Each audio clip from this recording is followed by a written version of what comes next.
In this video, let us learn how to divide the number 175 by 7 using the long division method.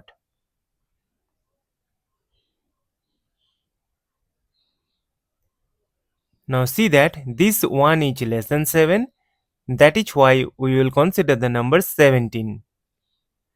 We know that 7 times 2 is equal to 14. Subtract, we get 3. Now this 3 is less than 7, that is why we will bring down this number 5 here. And we know that 7 times 5 is equal to 35. Subtract, we get a 0. As we have got the number 0 and there is no number to bring down here, so we will stop.